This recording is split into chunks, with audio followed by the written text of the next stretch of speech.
Hello students, data structure की video series में हम समझ रहे हैं DQ और अब हम समझने वाले हैं deletion operation from the DQ। DQ means doubly ended queue, it is a data structure. ठीक है, इससे पहले हमने इंसर्शन ऑपरेशन को पढ़ा है कि किस तरह से हम डबली एंडेड क्यू में इंसर्शन ऑपरेशन को कर सकते हैं, मतलब एनक्यू ऑपरेशन परफॉर्म कर सकते हैं। और इंप्लीमेंटेशन के टाइम हमने ये भी समझाया कि इसमें insertion as well as deletion दोनों एंड से किया जा सकता है, मींस फ्रंट एंड से और रियर एंड से हम दोनों काम कर सकते हैं, इंसर्शन भी और डिलीशन भी। इससे पहले वीडियो में हम इंसर्शन को सीख चुके हैं, अब हम समझने वाले हैं कि हम डिलीशन किस तरह से करते हैं फ्रॉम DQ। ठीक है, तो डिलीशन ऑपरेशन को हम DQ बोलते हैं, that is DQ is different, this is an operation and this is a data structure, तो डोंट बी कंफ्यूज। तो DQ फ्रंट, अब हम क्या समझने वाले हैं कि अगर फ्रंट से हम DQ मतलब फ्रंट से फ्रंट को पॉइंट आउट, जिस जो भी इंडेक्स को फ्रंट पॉइंट आउट कर रहा है वहां से अगर हम DQ ऑपरेशन लगाएंगे, मतलब किसी भी वैल्यू को डिलीट करेंगे, तो किस तरह से उस फंक्शन को डिजाइन किया जाएगा। इससे पहले हमने इंसर्शन में ये देखा है कि जब हम इंसर्ट करते हैं तो फ्रंट हमेशा anti clockwise as well as rear हमेशा क्लॉकवाइज ऑपरेशन परफॉर्म करता है। क्योंकि अब हम यहां पर रिवर्स ऑपरेशन लगा रहे हैं, अब हम डिलीशन कर रहे हैं, तो अब यहां पर ऑपरेशन भी उल्टे होंगे, means front will point to clockwise operations as well as rear will rotate into the anti clock operations. ठीक है, एंटी क्लॉक फैशन। ठीक है, तो अभी हम इसको समझेंगे किस तरह से इंप्लीमेंट करने वाले हैं, बट कुछ बेसिक कंडीशन चेक कर लेते हैं। जब भी हम DQ करते हैं, मतलब किसी भी एलिमेंट को डिलीट करते हैं क्यू से, तो पहले ये चेक कर लेते हैं कि कहीं ऑलरेडी क्यू खाली तो नहीं है। अगर वो खाली होगी तो जाहिर सी बात है उसमें कुछ भी नहीं होगा और front and rear will be pointing to -1 index. तो ये कंडीशन को चेक करा लेते हैं। If f is pointing to -1 as well as rear is also equals to -1, अगर कुछ कंडीशन ऐसी है तो हम यहां पर प्रिंट करा सकते हैं empty q, मतलब q is already empty, you cannot extract anything। ठीक है, सेकंड कंडीशन ये हो गया। सेकंड कंडीशन else if में हम क्या चेक कराएंगे, इसमें कम से कम एक एलिमेंट है। ठीक है, एक ही एलिमेंट है, सिर्फ उसी को डिलीट कराना है। मान लीजिए वो एलिमेंट 35 है और वो इस पर्टिकुलर लोकेशन को पॉइंट आउट कर रहा है। ठीक है, इस पर्टिकुलर लोकेशन पे एंड F एंड R दोनों इस पर्टिकुलर लोकेशन को पॉइंट आउट कर रहे हैं। तो मान लीजिए जब ये डिलीट होगा तो क्या होगा, Q विल बी एम्प्टी, और जब Q एम्प्टी हो जाती है तो F and R will point to -1 location. तो जैसे ही ये डिलीट होगा ये दोनों यहां पर आ जाएंगे इनिशियल लोकेशन पे। तो हम यहां पर चेक करा सकते हैं कि if F is equal to R, अगर दोनों की लोकेशन सेम है तो उस केस में हम क्या करा सकते हैं, दोनों को पीछे ले आइए, F is equal to R is equal to -1, that's it. तो हम यहां पर इन दोनों को इस पर्टिकुलर लोकेशन पे ले आएंगे और ये हमारी गार्बेज वैल्यू हो जाएगी, जिसको हम ये मान करके चलेंगे कि मेमोरी से डिलीट हो गई है, बिकॉज गार्बेज वैल्यूज के ऊपर हम इजीली ओवरराइट कर सकते हैं। ओवरराइट तो हम किसी भी वैल्यू के ऊपर कर सकते हैं, मतलब ये गार्बेज है, हमारे काम की नहीं है। ठीक है, ये हमारे काम की नहीं है। इससे पहले भी हमने जब लीनियर क्यू को पढ़ा है तो हमने देखा है कि इफेक्टिव क्यू क्या होती है, from front to rear, means front जिस लोकेशन को पॉइंट आउट कर रहा होता है और रियर जिस लोकेशन को पॉइंट आउट कर रहा होता है, उतने लोकेशंस के बीच में जितने भी एलिमेंट होते हैं वो एक्चुअली क्यू का हिस्सा होता है। तो जब फ्रंट एंड रियर इनिशियली कुछ क्यू भी पॉइंट आउट नहीं कर रहे हैं तो ये हमारा क्यू तो हुआ ही नहीं, तो it can be easily omitted. हम मान करके चल रहे हैं कि ये मेमोरी से डिलीट हो गया है। ठीक है, next case else if. Next case में क्या हो सकता है कि हमारी क्यू पूरी की पूरी फिल आउट है। ठीक है, अब हम मान करके चलते हैं कि पूरी की पूरी क्यू में वैल्यूज भरे हुए हैं, दैट इज 10, 20, 30, 40 एंड 50। ठीक है, रेस्पेक्टिव लोकेशन में हम यहां समझ लेते हैं ताकि हम रोटेशन ऑपरेशन से भी समझ पाए कि क्या करेंगे। 10, 20, 30, 40 as well as 50। Rear is pointing to this location, means 0th location पे रियर है, as well as front is pointing to this, means front is pointing to this. Okay, तो सर्कुलर फैशन में भी समझ रहे हैं इसको और एरे से भी समझ रहे हैं। ठीक है, और हमको ये भी पता है कि 0 and 4 are having a circular connection. ठीक है, 0 के बाद 4 का नंबर है एज वेल एज 4 के बाद 0 का नंबर है, आप यहां से भी देख सकते हैं। ठीक है, तो इंसर्शन ऑपरेशन में हमने देखा था कि फ्रंट जो है वो हमेशा एंटी क्लॉक रोटेट करेगा इन इंसर्शन, लेकिन जब हम डिलीशन कर रहे हैं तो यही उल्टा हो जाएगा, front will rotate into the clock fashion. तो जाहिर सी बात है, अब जब हम फ्रंट से इस पर्टिकुलर एलिमेंट को डिलीट करेंगे तो फ्रंट विल रोटेट टू, जब हमने इसको डिलीट कर दिया तो क्लॉकवाइज रोटेट करेगा और वो यहां पर आ जाएगा। इसका मतलब front will point to this location. ठीक है, फ्रंट घूम करके 0 पर आ जाएगा। तो क्या कंडीशन लिखी जाएगी, ये कंडीशन कब होगी, जब हमारा फ्रंट लास्ट इंडेक्स को पॉइंट आउट कर रहा होगा, मींस n-1 लोकेशन को पॉइंट आउट कर रहा होगा। तो उस कंडीशन में हम यहां लिखेंगे f is equal to n-1। अगर ऐसा है तो हम f को ठीक पीछे ले आए, 0th लोकेशन पे ले जाएं, तो that f is equals to 0 only. That's it. Now we are discussing the else condition. Okay, तो else condition में हम क्या देख सकते हैं कि कुछ केस अगर हमको इस तरह से मिला, ठीक है, rear is pointing to 0th location, f is pointing to 3rd location, means 0 is pointing to this as well as यहां पर हमारे पास 50 है and front is pointing to the 40 means 3rd index. Okay, तो इस केस में क्या होगा, हमें इस 40 को डिलीट करना है, इस फ्रंट से हमें 40 को डिलीट करना है. तो ये जब डिलीट हो जाएगा तो front should point to the next index, क्योंकि फ्रंट हमेशा हमारा क्लॉकवाइज रोटेट करेगा. जब क्लॉकवाइज रोटेट करेगा तो इसको डिलीट करने के बाद वो ऊपर चला जाएगा, मींस 4th लोकेशन पे जाएगा. तो 4th लोकेशन पे जाने के लिए इसको हमें प्लस प्लस करना पड़ेगा. तो यहां पर जब जाएगा ये तो इसको प्लस प्लस करेंगे, तो मींस एल्स कंडीशन में f is equal two plus plus हो जाएगा and that's it.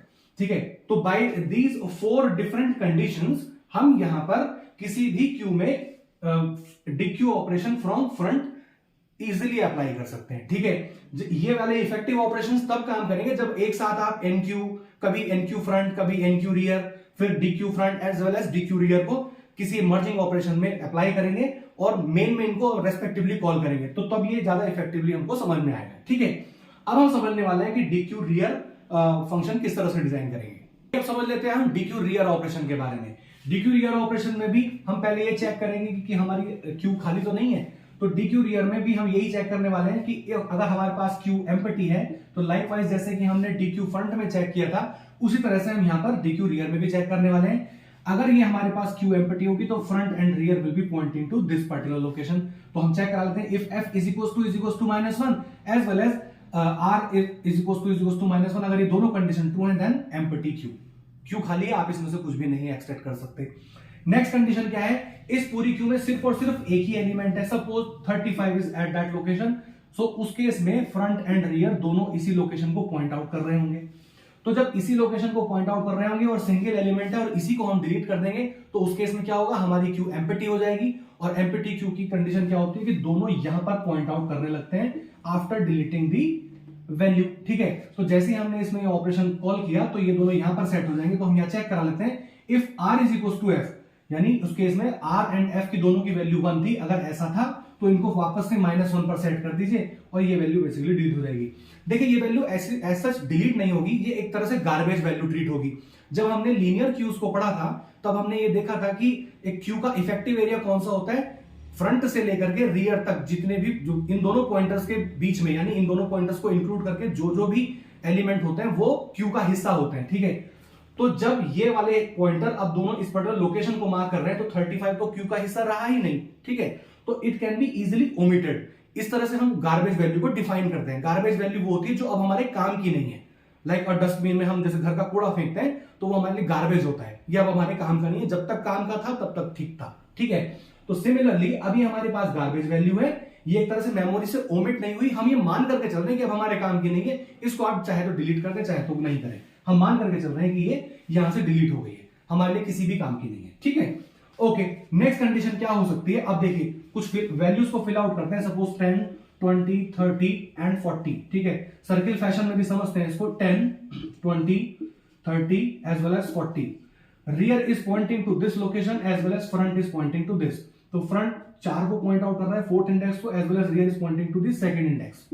Okay, clockwise fashion का एक रूल हमेशा याद रखिएगा, जब भी हम इंसर्शन करते हैं तो रियर हमेशा क्लॉकवाइज घूमता है, रोटेट करता है. ठीक है, और जब भी हम डिलीशन यानी जब जस्ट अपोजिट ऑपरेशन परफॉर्म करेंगे तो उस केस में रियर हमारा एंटी क्लॉकवाइज टर्न करेगा, एंटी क्लॉकवाइज रोटेशन देगा. तो जाहिर सी बात है जब हम डिलीशन ऑपरेशन कर रहे हैं तो रोटेशन रियर एंड हमारा जो आर है वो हमेशा रोटेशन देगा एंटी क्लॉकवाइज. तो यानी इस वैल्यू को डिलीट करने के बाद रियर एंटी क्लॉकवाइज टर्न करके आर पर आ जाएगा. ठीक है, तो मतलब 2 से 1 पर आ गया. तो 2 से 1 पर आने का मतलब क्या हुआ है, आर में डिक्रीमेंट हुआ है, आर माइनस माइनस. ठीक है, इस चीज को ध्यान रखिए, वो हम एल्स कंडीशन में लिखने वाले हैं. ठीक है, मान लीजिए फिर से एनक्यू रियर कॉल हुआ और फिर से चेक हुई कंडीशन, आर की वैल्यू ये है, आर की वैल्यू यहां पर 1 पर है. तो क्या होगा, फिर से डिलीशन ऑपरेशन परफॉर्म होगा, यानी 20 को माइनस करने के बाद आर माइनस माइनस मतलब आर अब इस लोकेशन को पॉइंट आउट करेगा, 0th को.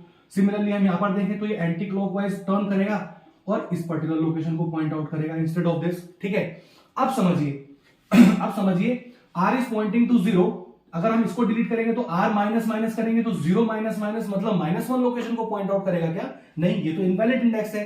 इनवैलिड इंडेक्स हम क्यों कह रहे हैं, क्योंकि यहां पर कोई वैल्यू तो है नहीं and R should point the value. तो उस केस में क्या है, अगर हम यहां रोटेशन से देखें तो 0 के बाद बेसिकली 4 का नंबर है। आप यहां से भी देख सकते हैं, हमने बाई डायरेक्शनल एज डिजाइन की है क्योंकि हम सर्कुलर एरे में काम कर रहे हैं। शुरू से हम डीक्यू में सर्कुलर एरे को इंप्लीमेंट कर रहे हैं, तो 0 के बाद एक्चुअली 4 का नंबर है, तो जब भी आर अब रोटेट करेगा एंटी क्लॉकवाइज तो वो 0 के बाद 4th लोकेशन पे आएगा और इस 10 को डिलीट कर देगा। बस समझ में आई? तो इसका मतलब 0 के बाद 4th का नंबर यानी यहां से डिलीट होने की वैल्यू डिलीट होने के बाद R will point to this location.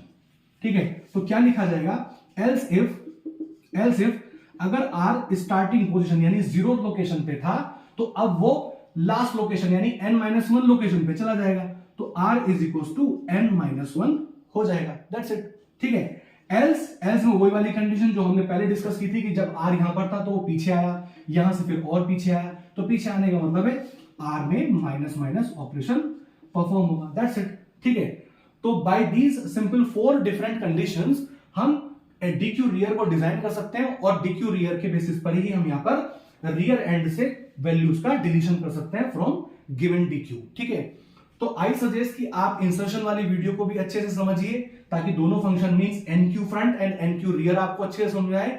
इस वीडियो में हमने डिस्कस किया किस तरह से हम dequeue front and dequeue rear design कर रहे हैं, और फिर अपने आप से प्रैक्टिस करने के लिए मेन फंक्शन इनको डिजाइन करने के बाद मेन फंक्शन में रैंडमली इन फंक्शंस को कॉल करिए। याद रहे जब भी हम एनक्यू फ्रंट या एनक्यू रियर को कॉल करेंगे तो पैरामीटर में कुछ ना कुछ इंडेक्स वैल्यू इंटीजर वैल्यू देंगे, क्योंकि इंटीजर एक्स हमने वहां पर एक पैरामीटर पास किया था, वही वैल्यू बेसिकली हमारी इन इंडेक्सेस में जाकर के सेव होने वाली है।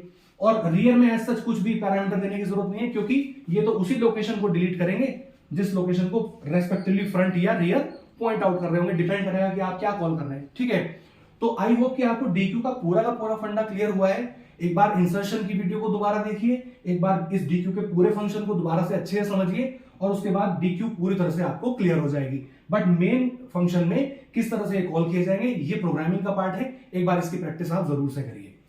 ठीक है जी, थैंक यू सो मच।